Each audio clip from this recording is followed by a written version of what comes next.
Gimana kalau solusi buat masalah paling modern kita, misalnya perubahan iklim, ternyata tersembunyi di dalam kearifan kuno yang hampir aja kita lupain.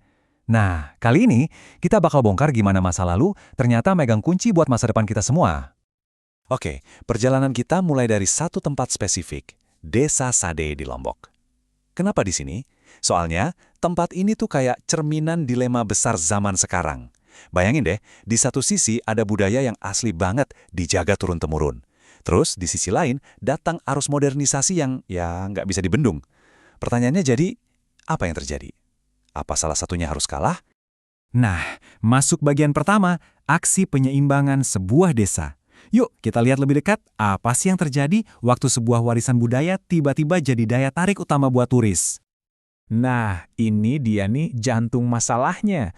Coba bayangin ya, di satu sisi, budaya itu kan napas kehidupan, identitas mereka.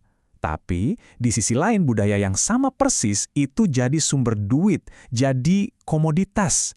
Ini bukan sekedar perubahan kecil loh, ini pergeseran yang fundamental banget. Dari yang tadinya cara hidup, sekarang jadi mata pencarian. Terus hasilnya gimana?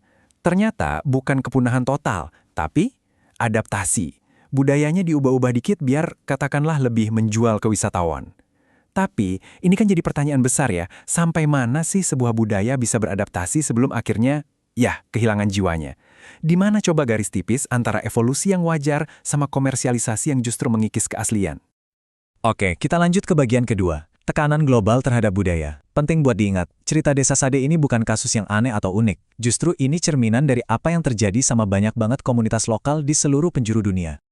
Supaya kita paham betul apa yang dipertaruhkan di sini, kita harus ngerti dulu konsep kearifan lokal. Ini tuh bukan cuma soal tarian atau upacara loh, bukan. Ini adalah sebuah sistem pengetahuan yang utuh, hasil dari interaksi ribuan tahun antara manusia, alam, dan budaya mereka. Anggap aja ini semacam software kehidupan yang udah teruji oleh waktu. Jadi apa aja sih ancaman utamanya? Well, pertama, ada gelombang globalisasi dan westernisasi.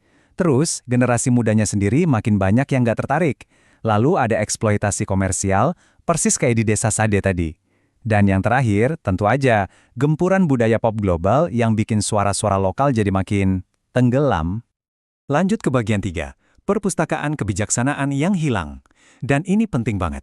Yang dipertaruhkan itu bukan cuma lagu atau tarian, bayangin deh, setiap kali satu kearifan lokal lenyap, itu sama aja kayak kita kehilangan satu perpustakaan pengetahuan yang nggak akan pernah bisa ditulis ulang. Pengetahuan yang udah disempurnakan lewat trial and error selama ratusan bahkan ribuan tahun. Nah, di panggung dunia, istilah resminya itu Indigenous and Local Knowledge atau disingkat ILK. Coba deh perhatiin penekanannya. Pengetahuan ini akarnya ada di ekologi. Jadi tujuannya tuh bukan cuma melestarikan tradisi demi tradisi, tapi buat menjaga hubungan yang harmonis antara manusia dan alam. Oke, pertanyaannya, kalau pengetahuan ini sebegitu berharganya, kok sering banget diabaikan? Nah, kutipan ini ngasih jawaban telak. Ini semua karena warisan kolonialisme. Selama bertahun-tahun, pengetahuan kayak gini dicap ketinggalan zaman atau primitif. Sebuah pandangan yang merendahkan, yang sayangnya dampaknya masih kita rasain sampai sekarang. Sekarang kita masuk bagian 4, kunci kuno gembok modern. Nah, disinilah ceritanya jadi menarik banget. Gimana kalau pengetahuan yang selama ini dianggap primitif itu, ternyata justru kunci yang kita butuhin buat ngebuka gembok masalah-masalah paling rumit di zaman modern. Dan salah satu gembok terbesar kita saat ini apa coba? Kerusakan lingkungan. Coba lihat angka ini, 1,18 juta hektare. Itu luas hutan yang hilang di Indonesia cuma dalam setahun. Ini krisis dan jelas butuh solusi yang nggak biasa-biasa aja. Dan ternyata solusinya mungkin udah ada di halaman belakang rumah kita sendiri selama ini. Lihat deh contoh-contoh ini. Ada Sasi di Maluku yang ngatur kapan boleh panen hasil laut biarnya habis. Ada Subak di Bali, sistem irigasi yang jenius banget. Ada Tanah Ulen di Kalimantan, konsep hutan terlarang yang melindungi keanekaragaman hayati. Ini tuh bukan cuma tradisi loh. Ini adalah sistem manajemen lingkungan yang super canggih dan udah terbukti berhasil ratusan tahun. Dan ini nggak cuma terjadi di Indonesia loh.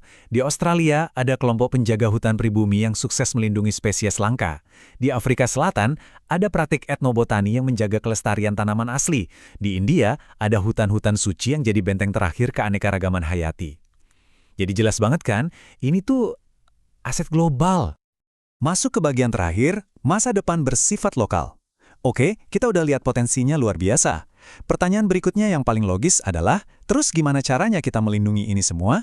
Dan yang lebih penting lagi, gimana cara kita memakai kearifan ini di dunia modern? Ada setidaknya 4 pilar strategi yang bisa kita lakukan. Pertama, lewat pendidikan, biar generasi muda ngerti betapa berharganya ini. Kedua, dokumentasi. Pakai teknologi modern buat merekam semua pengetahuan ini sebelum hilang. Ketiga, revitalisasi. Artinya tradisi itu diadaptasi biar tetap relevan sama zaman sekarang. Dan yang keempat, kolaborasi. Ini penting banget. Harus ada kerjasama antara komunitas lokal, pemerintah, dan juga pihak swasta. Dan disinilah teknologi modern masuk. Salah satu alat yang paling kuat itu namanya digital storytelling. Keren kan? Alat paling modern dipakai buat melestarikan pengetahuan paling kuno. Jadi teknologi itu bukan lagi musuh tradisi, justru bisa jadi sekutu. Jadi pengeras suara buat komunitas-komunitas ini biar bisa menceritakan kisah mereka sendiri ke seluruh dunia. Dan puncaknya, dunia akhirnya mulai mendengarkan. Pengetahuan ini nggak lagi cuma jadi obrolan di tingkat desa. Sekarang, forum global sekelas G20 pun udah mengakui kalau pengetahuan adat dan lokal ini krusial banget buat aksi iklim. Ini pergeseran yang luar biasa loh, dari yang tadinya diabaikan berabad-abad, sekarang jadi sorotan global. Nah, ini semua membawa kita ke pertanyaan terakhir yang paling penting. Kita udah lihat bareng-bareng gimana kearifan kuno bisa jadi penyelamat masa depan. Jadi sekarang pertanyaannya bukan lagi apakah ada kebijaksanaan tersembunyi di sekitar kita. Pertanyaannya adalah, kebijaksanaan penting apa yang ada di lingkunganmu sendiri, di komunitasmu, yang sekarang lagi nunggu buat ditemukan kembali, sebelum semuanya terlambat?